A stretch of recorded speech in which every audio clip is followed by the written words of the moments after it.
tout pour cette introduction. Je vais donc passer la parole à nos amis du MAN qui vont se présenter eux-mêmes. Laura, Nathalie et Xavier, c'est à vous. Merci beaucoup Mathieu et merci à Non-Violence 21 de nous donner cette opportunité de parler de non-violence sous 1000 facettes différentes.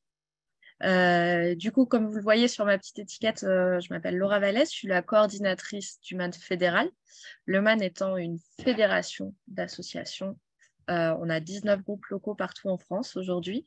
Et quand je dis partout en France, c'est partout, du Nord-Pas-de-Calais à l'Aveyron, de la Bretagne à Nancy et même en passant par Mayotte et La Réunion. Nous sommes donc une association qui est née dans les années 70. Voilà. Retenez l'information, ça pourra vous aider pour le quiz.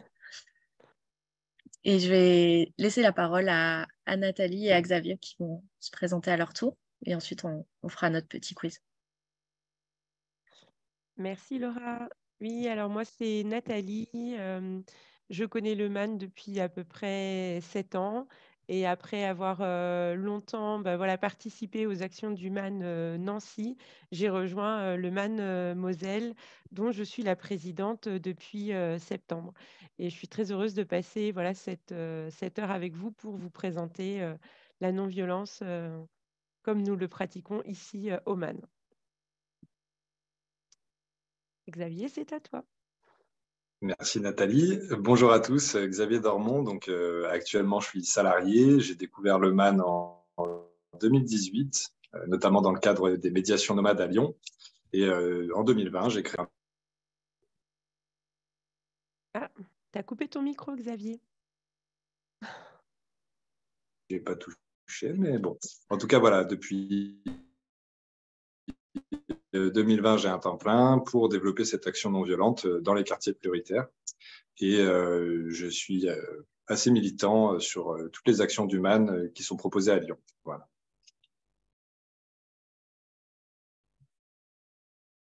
Merci Xavier. Et du coup, si je peux me permettre, Nathalie et Xavier sont aussi des nouveaux arrivés au comité d'animation fédéral. Voilà, au MAN, on essaye de mettre en place la non-violence jusqu'au cœur de nos fonctionnements. Donc, on a un fonctionnement qui se veut horizontal avec différentes commissions.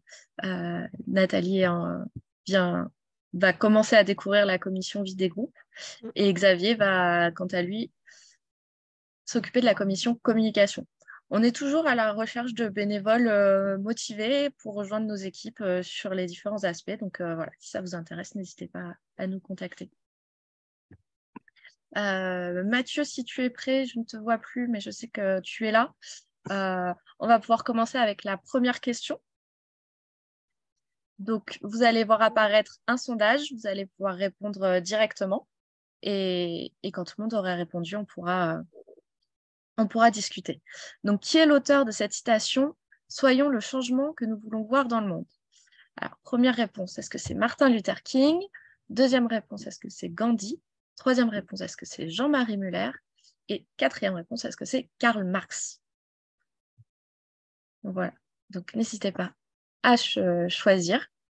Et ensuite, on pourra en discuter. Et je ne sais pas ce que vous en pensez, Nathalie et Xavier, mais moi, je trouve que cette citation, ça montre vraiment la façon dont on aborde la non-violence au MAN, puisqu'il y a le côté agir sur les personnes et les relations interpersonnelles, soyons le changement, mais aussi agir sur les systèmes qui mettent en place les violences. Et je trouve que ça nous représente assez bien. Tu as tout dit.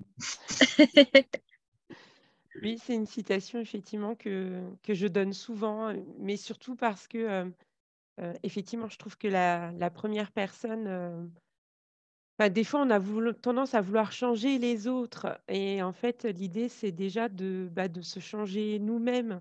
Et je pense que de par notre exemple, les autres, en fait, vont venir en nous disant: «Ah là là, mais je t'ai vu, voilà, réagir de cette manière ou faire comme ça m'a interpellée, j'aimerais en savoir plus». Et moi, je pense que c'est de cette manière-là, effectivement, qu'on arrivera à faire changer les choses plutôt que de vouloir les faire changer absolument de force en disant aux autres: «Tu dois changer». Ouais, tout à fait.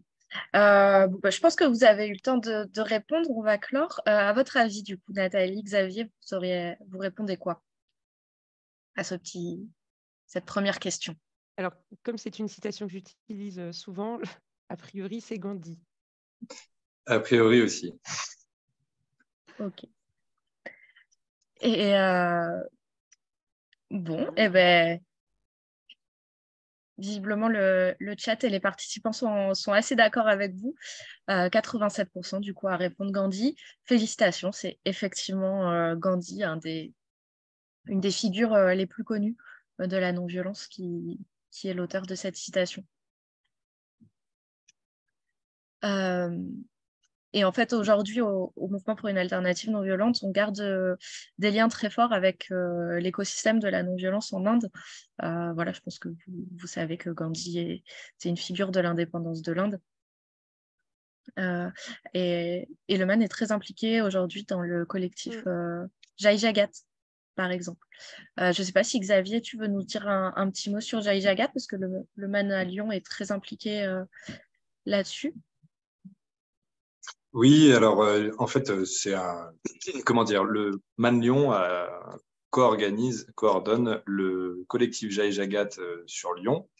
Donc, on a organisé notamment une marche de Lyon à Genève, puisque en fait, normalement, les Indiens de New Delhi ont initié une marche jusqu'à Genève, donc 10 000 km en un an, pour la mise en place des 17 objectifs de développement durable. Et l'idée, c'était que tous les collectifs Jai Jagat du monde entier, pas seulement occidental, mais aussi du tiers-monde, puissent converger le même jour sur Genève pour interpeller l'ONU, puisque voilà, en fait, si on appliquait les 17 objectifs de développement durable d'ici 2030, ce qui est loin d'être le cas, eh bien, on aurait des institutions efficaces, ce qui facilite un petit peu la paix, ce qui facilite aussi la résolution de nos conflits. Et les problèmes de famine, environnementaux. Donc voilà, ce sont des très beaux objectifs signés en 2015, mais qui sont très loin d'être mis en œuvre. Et l'idée de ce collectif-là avec les Indiens, c'était ça, c'était vraiment de pousser l'ONU à agir. Merci pour les précisions. Concernant Jai Jagat, pour celles et ceux d'entre vous qui sont en région lyonnaise, il me semble que bientôt, je crois lundi, il y aura un événement du collectif Jai Jagat Lyon qui fera un retour sur un de ses membres qui est parti en Inde pour parler aussi d'économie non violente, il me semble. Donc, c'est à la Maison des étudiants dans le 7e arrondissement de Lyon. Et si vous voulez plus de détails, n'hésitez pas à écrire au Man Lyon pour avoir tous les détails. Super, on va pouvoir passer à la deuxième question. Merci Mathieu. Alors, de quel pays Nelson Mandela a-t-il été président? Première réponse, la Bolivie. Deuxième réponse, l'Afrique du Sud. Troisième réponse, le Vietnam. Et quatrième réponse, le Portugal. Du coup, Nelson Mandela, autre grande figure de la non-violence. Vous voyez qu'on vous pose des questions pour l'instant assez générales.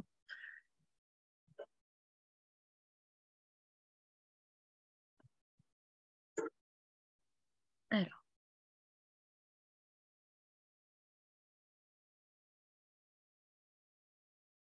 Ah, je vois dans le chat que quelqu'un n'a pas pu soumettre sa réponse. Peut-être un petit bug technique. Vous pouvez écrire votre réponse dans le chat, Christine, oui, si vous voulez. On la prendra en compte de notre côté. Et n'hésitez pas parce qu'on vous pose des questions aujourd'hui, mais vous pouvez aussi nous en poser dans le chat.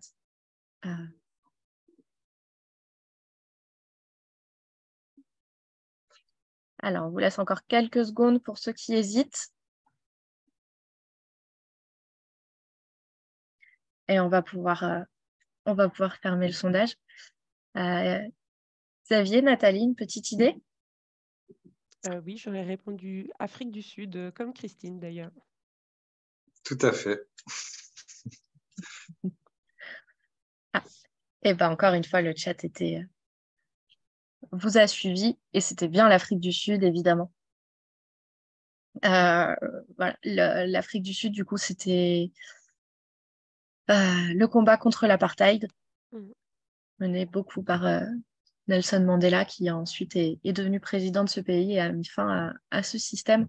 Et là encore, le MAN a ajouté son petit grain de sel à son niveau, puisque dans les années 70, nous avons participé à une campagne de boycott de la société Outspan. Je ne sais pas dans le chat si vous en avez entendu parler, si vous avez des souvenirs de cette campagne. Il s'agissait donc d'une entreprise d'agrumes qui cultivait et exportait des oranges. La campagne a commencé aux Pays-Bas et ensuite est arrivée en France sous l'impulsion du MAN et de la CIMAD. Beaucoup. Et c'était un boycott qui avait quand même un grand succès, puisqu'au bout d'un an, l'entreprise avait déjà perdu 25%, donc un quart de son chiffre d'affaires. Ce qui est assez énorme. Et qui a servi à informer en fait les Français et les Européens sur ce qui se passait en Afrique du Sud. Voilà. Si tu dis tout, Laura, on n'a plus besoin de nous. C'est vrai. Je tiendrais quand même à préciser que c'est vrai que le MAN, de manière générale, on fait beaucoup d'interventions à l'éducation. Moi, par exemple, je fais les médiations nomades. Et ce qu'on peut quand même retenir aussi de l'approche de Nelson Mandela à la non-violence, c'est cette capacité à pardonner après 30 ans quand même d'emprisonnement et d'injustice, et par la suite proposer quand même la coopération avec celui que la plupart auraient pu dénoncer comme l'ennemi. Et en fait, incluant les autres sans les écraser.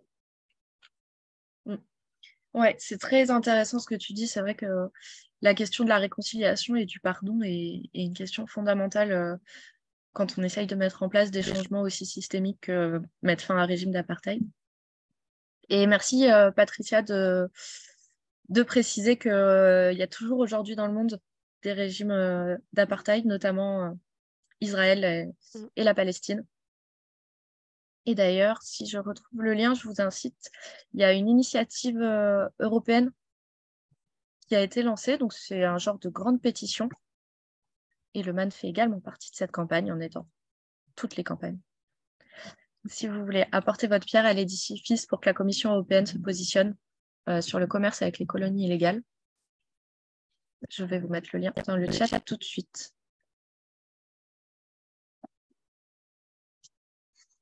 Et voilà. Et du coup, c'était nos deux premières questions qui nous ont permis de parler de deux grandes figures de la non-violence. Les autres, on parlera un petit peu d'autres choses. Je ne sais pas si vous avez des personnages historiques comme ça, dont vous parlez quand vous faites des formations pour le MAN ou que vous essayez de mettre en avant.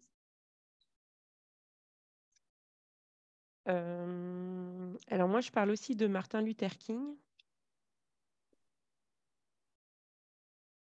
Et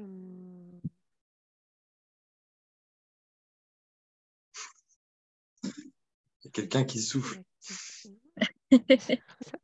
Oui, soufflez-nous dans le chat, vous, quelle figure vous pouvez connaître ou rattacher à la non-violence.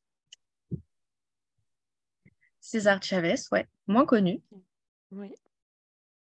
Lanza Del Fasto, Jean-Marie Muller. Ouais. Il y a vraiment plein de figures plus ou moins connues. Nous, avec les médiations nomades, on a un joli camion avec Martin Luther King, Nelson Mandela et Gandhi tagués dessus. Et c'est vrai que voilà, l'idée, c'est juste déjà, par le visuel, questionner un petit peu les habitants,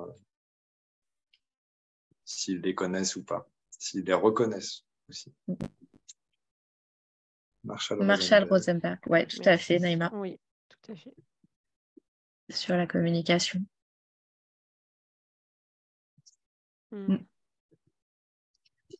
Oui, c'est intéressant, Patricia, la remarque sur Aung San Suu Kyi, puisqu'en fait, nous, au MAN, on va considérer beaucoup que la non-violence, c'est un chemin.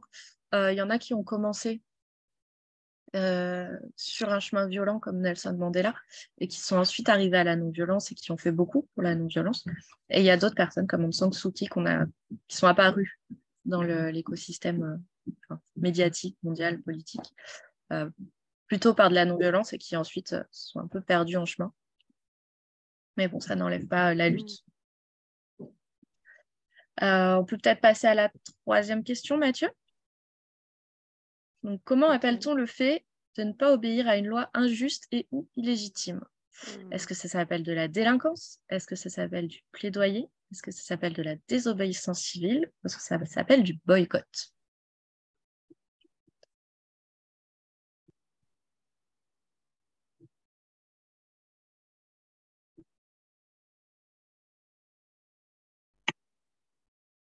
Alors, parmi les choix de réponse, vous avez 3 méthodes d'action non violente assez connues.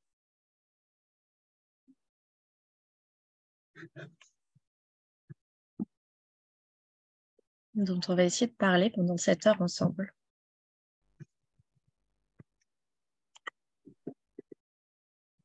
Alors. Nathalie, Xavier, vous avez une idée? Oui, Moi, j'aurais dit la désobéissance civile. tout à fait. C'est ça. Oui. Mathieu, tu nous montres les réponses. Ouais. Eh ben, très bien. Je vois qu'on a des spécialistes de la non-violence avec nous. C'est bien la désobéissance civile. Qu'est-ce que vous faites comme différence, Nathalie, Xavier et les personnes dans le chat entre du coup, la désobéissance civile et la délinquance? Parce que pour certains, ça a l'air d'être assez flou, pour ne pas citer notre ministre de l'Intérieur.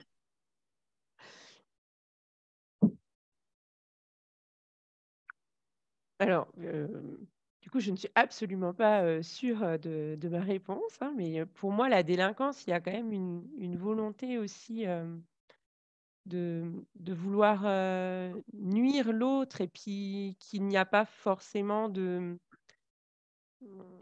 combat ou d'idées derrière qui sont défendues. Alors, j'ajouterais que, selon moi, la désobéissance civile, c'est c'est remettre en cause une loi injuste, mais c'est pas remettre en cause le cadre. En fait, on a besoin d'un cadre dans la société, d'un état de droit, alors que la délinquance, c'est aller à l'encontre de cet état de droit, et c'est souvent pour le critiquer, mais sans avoir forcément de proposition, de solution à apporter par rapport à la problématique.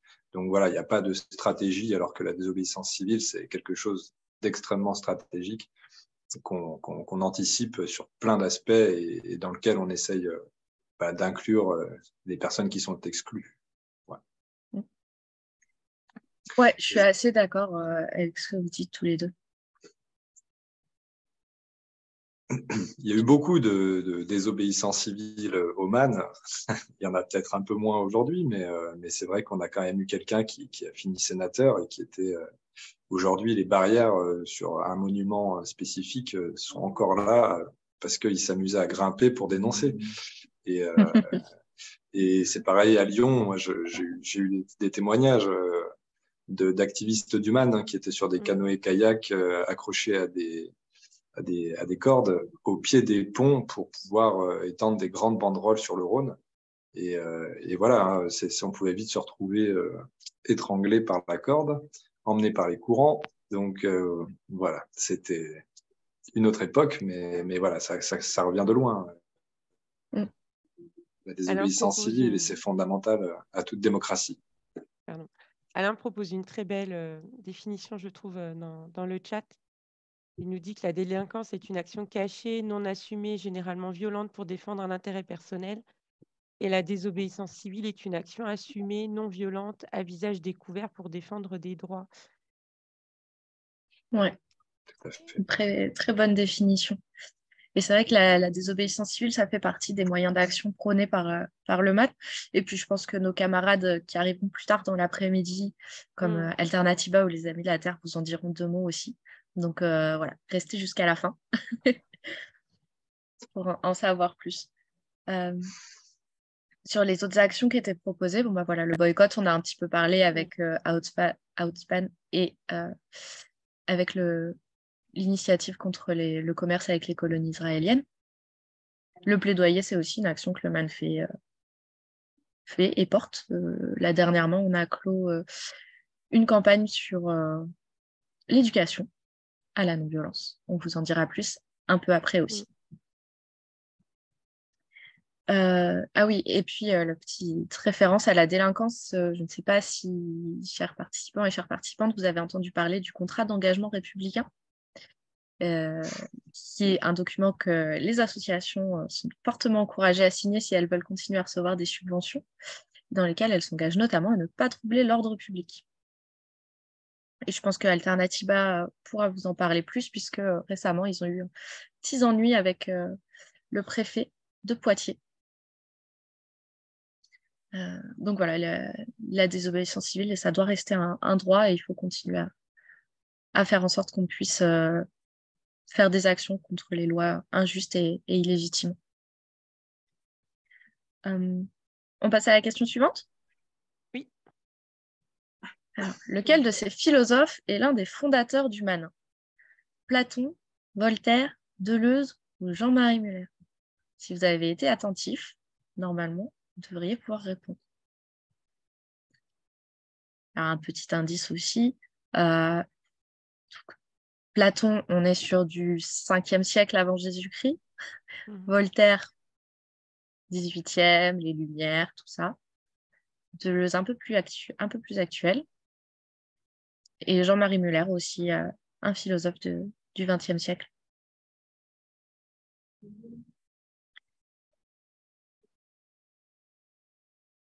Et merci au premier donateur ou à la première donatrice.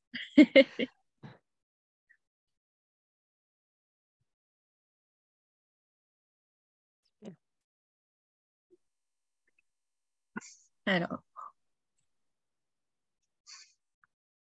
je vous laisse encore quelques secondes pour répondre et puis on va pouvoir clore cette question.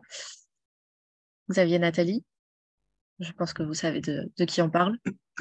Bah, c'est évidemment Platon. On sait que le MAN, ça a des millénaires déjà. Je pense que... Bien sûr. Alors, j'aurais dit quand même Jean-Marie Muller.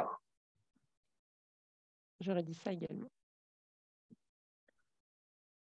Eh ben, c'est un sans faute pour l'instant de nos deux panélistes, Nathalie et Xavier. Et les participants et les participantes, vous vous débrouillez pas mal du tout non plus. C'est effectivement Jean-Marie Muller. Que Malheureusement, j'ai découvert en intégrant le MAN, parce qu'en fait, avant d'intégrer le MAN, je ne connaissais absolument pas Jean-Marie Muller.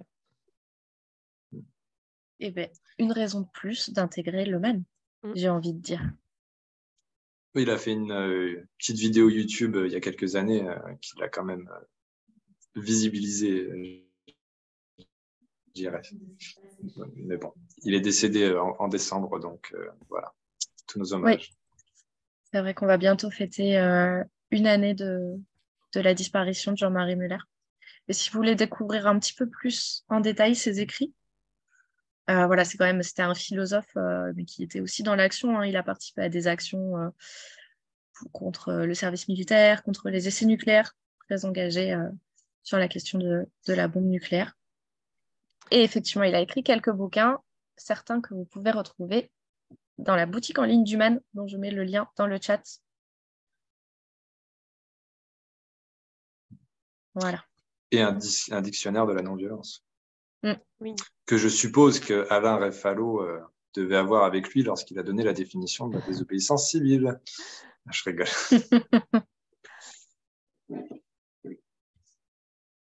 Va savoir. On n'a pas dit qu'il n'y avait pas le droit de tricher. Ou de céder. C'est pas de Voilà, la triche, de céder. c'est juste aller chercher l'information là où on sait qu'on va la trouver finalement. Toutes les aides sont les bienvenues. Je rigole. Tout à fait. Alors, on va continuer avec une question encore sur l'histoire du mouvement pour une alternative non violente. Voilà, Mathieu, si tu veux nous mettre... Super. Du coup, à votre avis, à laquelle de ces mobilisations le MAN a-t-il participé? Alors, est-ce que le MAN était impliqué dans la lutte du Larzac? Est-ce que le MAN a participé à la marche pour l'égalité dans les années 80? Et est-ce que le MAN a participé à la décennie pour la non-violence et la paix entre 2000 et 2010? Ou est-ce que le MAN a carrément été dans toutes ces mobilisations.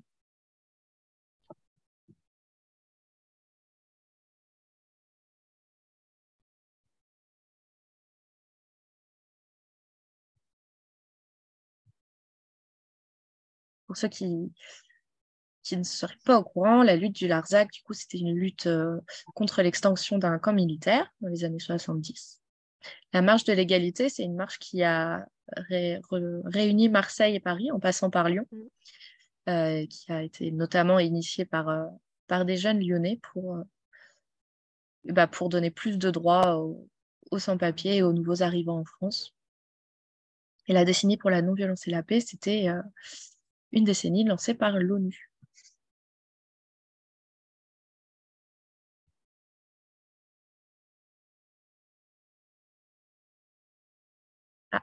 Et pour ceux qui ne sont pas les yeux rivés sur le chat, les questions de contrat d'engagement républicain, entre autres, seront abordées demain à la table ronde menace sur la non-violence.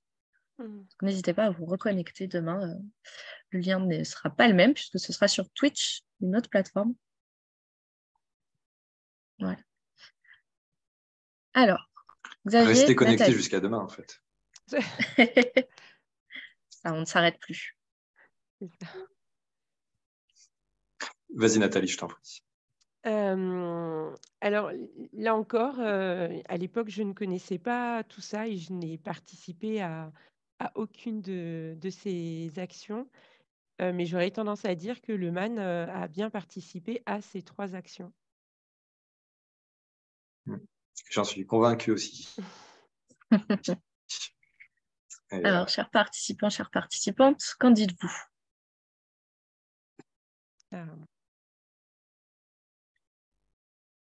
Super. Eh ben, c'était bien toutes les 3.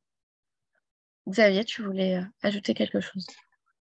J'allais dire qu'à Lyon, on était assez bien situé parce qu'on n'était pas très loin de Montpellier. Que Christian Delorme, un des fondateurs également historiques du MAN, est lyonnais et du coup était coordinateur régional de la CIMAD, donc qui a aussi allé à la rencontre des 10 jeunes qui ont mené la marche pour l'égalité, que je salue, et qu'on rencontre demain soir au local du MAN Lyon pour voir comment est-ce qu'on va fêter les 40 ans de la marche de 1983. Et puis donc la décennie où c'est pareil, une membre lyonnaise, une bénévole lyonnaise a été vice-présidente au niveau de la coordination, voilà, de la décennie, hein, pardon.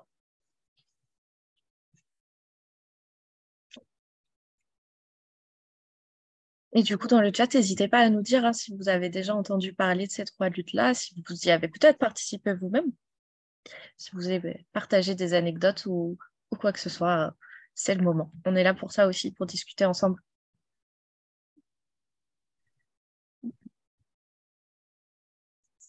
Alors, on va peut-être pouvoir passer à la question suivante. Comment appelle-t-on ces événements développés par Yazid Kerfi et que le MAN met en place, qui consiste à aller la nuit dans les quartiers populaires à la rencontre des jeunes? Est-ce qu'on appelle ça les médiations vivantes? Est-ce qu'on appelle ça les soirées du MAN? Est-ce qu'on appelle ça les médiations nomades? Est-ce qu'on appelle ça le MAN en vadrouille? Ce sont 4 propositions très intéressantes qui mériteraient. Alors, je ne sais pas qui a fait ce questionnaire, mais alors cette personne a fait preuve d'une créativité débordante.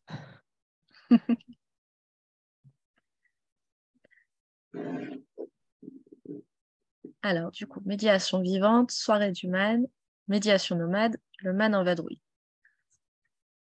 Si vous avez été attentif, je crois qu'on en a déjà parlé. On va pouvoir en parler plus en détail. Ah oui, Xavier nous a même parlé du camion tout à l'heure. Donc... Il faut savoir qu'aujourd'hui, il y a 2 groupes locaux qui mettent en place ce genre d'événement régulièrement. Le MAN Lyon et le MAN Océan Indien qui intervient à Mayotte et à La Réunion et qui vient de commencer les médiations à La Réunion. Alors, du coup, on va peut-être voir vos réponses. Je vais demander à Nathalie. Xavier, je sais que tu sais. Oui, oui, les médiations nomades, tout à fait. Oui. Moi, j'aime bien le Man en vadrouille aussi comme Oui, nom j'avoue que d'événement. ça me plaît bien, ça. Mais c'est bien les médiations nomades. Le Man en vadrouille, ce sera pour les 40 ans du Man. On va Ah, sûrement faire un petit tour de France alors. Ah, Pourquoi pas? on habile. garde l'idée. Super.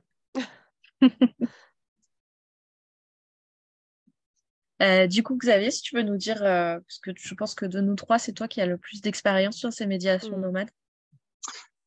Oui, alors les médiations nomades, hein, évidemment, il faut présenter Yazid Kerfi, qui a été mentionné tout à l'heure dans le chat, comme étant aussi une figure non violente passée par la délinquance tout d'abord. Donc, c'est un ancien braqueur des années 70 jusqu'aux années 80. Donc, il n'a pas vu la marche pour l'égalité, hein, il était malheureusement en prison.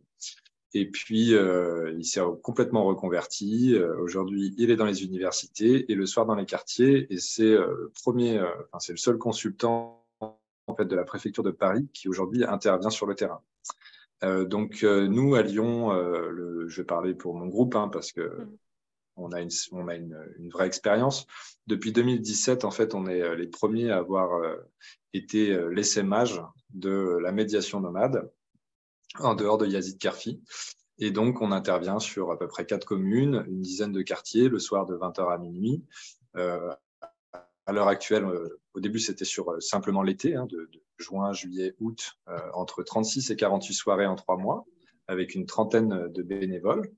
Et aujourd'hui, on élargit à peu près à une quarantaine de soirées en dehors de l'été, notamment par des financements de bailleurs sociaux, mais à la demande d'acteurs ou d'habitants locaux, en fait, qui nous interpellent. Venez dans notre quartier, il y a des démarches, il y a des choses à faire. Et donc, pour faire vite, l'idée, c'est quand même de créer, donc on est beaucoup sur la triangulation du conflit, il y a des conflits visibles, invisibles. L'idée, c'est de rencontrer les acteurs locaux, à la fois la préfecture, la mairie, les associations et puis la société civile, puis créer avec eux une relation de confiance pour qu'ils viennent le soir de 20h à minuit à la rencontre spontanée, enfin des habitants spontanés, et notamment des jeunes. Voilà. Et ça marche plutôt bien. Super. Est-ce que du coup, dans ces soirées-là, c'est, on va dire, juste de la discussion ou vous proposez des animations sous forme de jeu ou... Alors, on ne fait pas de prosélytisme sur la non-violence. On ne fait pas de prosélytisme sur la non-violence. L'idée, c'est qu'on est là pour entraîner nos bénévoles en fait à l'écoute bienveillante, à l'écoute active. Et puis, en fonction des problématiques qui vont remonter, mais aussi les choses positives, eh ben, on va se dire, tiens, tel acteur, ce serait vraiment pertinent pour la soirée prochaine qu'il puisse venir, qu'on puisse ensuite amener un échange.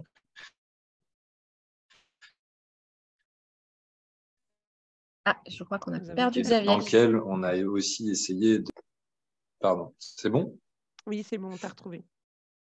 Et donc, l'idée, c'est qu'ils puissent être aussi dans une certaine écoute pour ensuite reformuler les propositions des habitants qui sont bien souvent des solutions. Voilà. Ok, merci. Mais il peut arriver certaines animations à la demande des jeunes ou des habitants. Je crois que le Manos indien, pour sa part, a une philosophie un petit peu différente sur la médiation nomade, puisque eux, ils vont aller proposer des activités, notamment des jeux coopératifs avec les jeunes. Oui, c'est pour ça que j'en parlais, parce que cet été, justement, j'avais eu l'occasion d'en discuter avec, quand on a fait notre semaine de formation, et il y avait la présence effectivement de Pierre qui venait du Man Océan Indien, et voilà, il nous racontait ses soirées, et c'est pour ça que je voulais savoir si ça se passait de la même manière à Lyon, donc merci. Alors, on va passer à la question suivante. Il va peut-être falloir qu'on aille un peu plus vite si on veut pouvoir toutes les faire. On verra. Prenons notre temps. Alors, question un peu plus pointue. D'après l'article 70 de la loi pour la refondation de l'école et de la République de 2013, qui doit être formé à la régulation non violente des conflits? Est-ce que ce sont les professeurs de français et de mathématiques uniquement? Est-ce que c'est l'ensemble des personnels de l'éducation nationale? Est-ce que ce sont les CPE, donc les conseillers principaux d'éducation, qui doivent recevoir ce type de formation? ou est-ce qu'on parle des psychologues scolaires? Alors, et on ne parle pas de cette loi par hasard. On vous en dira plus après vos réponses.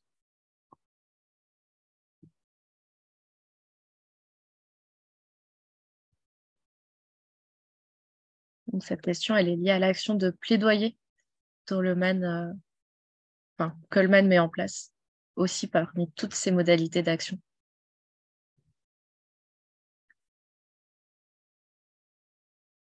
Alors, on me dit dans l'oreillette que vous êtes à peu près la moitié à avoir voté. Alors, n'hésitez pas à répondre. On hésite.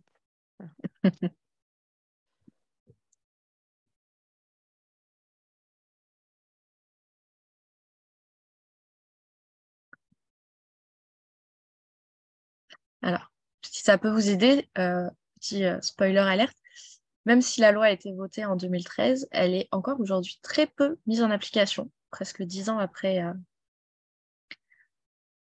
son vote. Alors, Xavier, qu'est-ce que tu répondrais? Alors, avec certitude, je répondrai l'ensemble des personnels de l'éducation nationale. Oui, c'est effectivement ça. Pour être moi-même personnel de l'éducation nationale. Oui, tout à fait. Et donc, je confirme ce que disait Laura, malgré que cette loi ait bientôt 10 ans, nous sommes encore loin de l'ensemble des personnels de l'éducation nationale, effectivement, qui soient formés. Ouais. En fait, cette loi, elle est liée à la décennie dont on parlait plus haut dans les mobilisations. Donc, le MAN a participé à cette décennie, a participé à une coordination qui travaillait sur cette question-là de faire en sorte de mettre de la non-violence dans l'éducation et, grâce à son action de plaidoyer, est arrivé à faire voter cette loi et notamment cet article qui nous tenait beaucoup à cœur. Si vous voulez en savoir un petit peu plus, vous pouvez vous rendre sur notre chaîne YouTube, et notamment sur la vidéo dont je mets le lien dans le chat, qui a été réalisée par Laure de Fonte, qui travaillait au MAN Lyon il y a encore quelques mois, qui va peut-être revenir dans quelques mois. Vous pouvez aussi vous rendre sur le site internet du MAN où il y a tout un dossier qui reprend l'histoire de cette loi, puisqu'on est allé en campagne cette année pour essayer de la faire revivre. Et moi, j'ai envie de faire un petit coucou au chat derrière Xavier. Elle est chez elle. Oui. Et de parler d'éducation non violente qui l'a fait venir peut-être.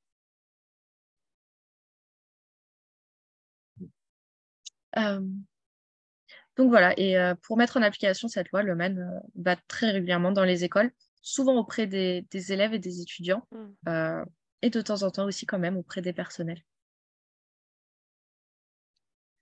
On peut passer à la question suivante. Si vous avez des questions, encore une fois, dans le chat, n'hésitez pas.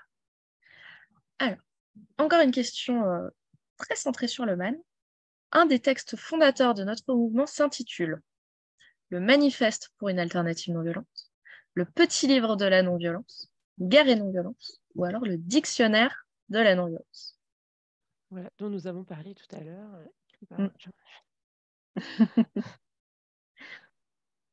C'est fou, on dirait qu'il y a une logique entre les questions. T'as vu ça? Incroyable.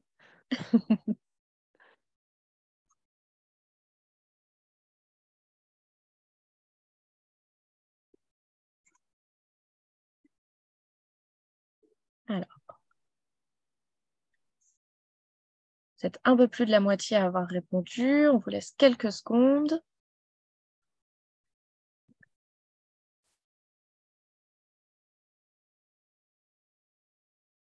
Alors, on peut peut-être clore cette question. Nathalie, Xavier, votre réponse.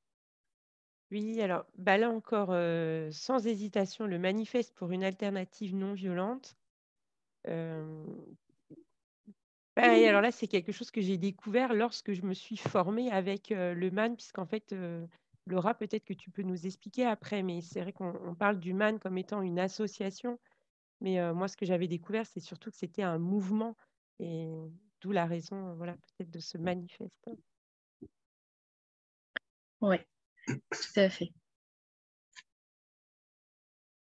Ah, on a Je eu suis une petite d'accord. hésitation. Non. Ah ouais, le dictionnaire de la non-violence. Ouais, bah oui, parce que comme on en a parlé. C'est vrai. Ouais, dans le manifeste de la non-violence qu'on donne à tout nouvel adhérent. Et c'est vrai que voilà, hein, le MAN a été en fait, je dirais, la première association non violente à revendiquer la politique pour atteindre un monde plus utopique, mais du coup, et en se donnant des moyens non violents pour réaliser ça. Et vraiment, moi, c'est quelque chose qui m'a convaincu. Alors en plus, il a été réédité il y a pas longtemps, mais c'est vraiment, enfin, c'est transversal et moi, c'est ce qui me tient à cœur en fait dans la non-violence, hein, c'est que voilà, ça touche tous les secteurs de la société et de l'humain. Tout à fait. Du coup, ce manifeste, il se compose de 13 articles assez courts. Vous pouvez le trouver sur notre site internet ou auprès de votre groupe local le plus proche. Je vous mets le lien si jamais vous n'avez pas de groupe local le plus proche. Et c'est donc un des textes fondateurs. Et il y avait un petit piège dans cette question, puisque le dictionnaire de la non-violence a été écrit par un de nos fondateurs, mais bien après la fondation du MAN. Et vous pourrez retrouver ce dictionnaire sur notre site boutique. C'est vraiment une petite bible pour tout ce qui concerne la non-violence, si vous avez des interrogations. Voilà, c'est très bien écrit. C'est très joli aussi. Et pour la petite histoire, quand même, il me semble que le manifeste a aussi servi à mettre d'accord tous les groupes locaux à l'époque non violents mais indépendants. Et donc, c'est ce qui les a réunifiés et fédérés sous le nom de Mouvement pour une alternative non violente. Parce que tout le monde n'était pas forcément d'accord. Et ce texte-là, voilà, tout le monde s'est posé autour de la table et tout le monde s'est mis d'accord grâce à ça. On imagine les discussions qui ont donné lieu à cette écriture. Ça devait être intéressant. C'est les produits et il est du Larzac. Il est actualisé régulièrement. La dernière mise à jour date de l'an dernier, l'été dernier. Alors, on va peut-être... dernière question. Et ensuite, on va laisser à Mathieu la main sur son événement. Donc, complétez le titre du parcours exposition développé par le MAN. La non-violence, une force pour grandir. La non-violence, une force pour dormir. La non-violence, une force pour partir. Ou bien la non-violence, une force pour agir. Il s'agit d'un parcours expo, vingtaine de panneaux qu'on utilise très souvent, entièrement développé par le MAN.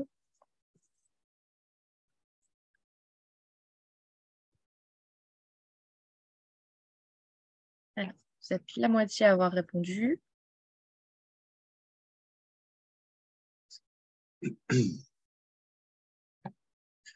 C'était le titre de la quinzaine de la non-violence de l'an passé, si je ne dis pas de bêtises. Ouais, il me semble. L'an passé ou l'année d'avant? Non, l'an dernier, ouais. Et puis, on vient d'éditer des super belles bannières pour les manifestations avec ce slogan. Donc, ne vous ratez pas. Grosse pression. Alors, on va clore la question. Vous en pensez quoi, Nathalie, Xavier? Je pense que vous avez la réponse du coup. Alors, j'aimais beaucoup la proposition quand même pour grandir, parce que je pense quand même que ce parcours expo nous permet de grandir, et pas seulement que pour les jeunes, parce que même en tant qu'adulte, je trouve que quand on prend le temps d'étudier ce parcours, on en apprend à chaque fois, mais c'est bien la non-violence, une force pour agir. Je suis d'accord. Tout à fait. Vous étiez très nombreux dans le chat, du coup, à aussi avoir trouvé une force pour agir. On a un petit blagueur qui a quand même dit la non-violence, une force pour dormir. Je pense qu'au cours de ces 21 heures, vous allez comprendre que la non-violence, c'est tout sauf la passivité et l'endormissement, bien au contraire. Donc voilà, on a un petit livret qui accompagne le parcours expo. Et donc, vous avez la preuve que c'est bien une force pour agir. Alors, avant de laisser, en plus, je me rends compte que cette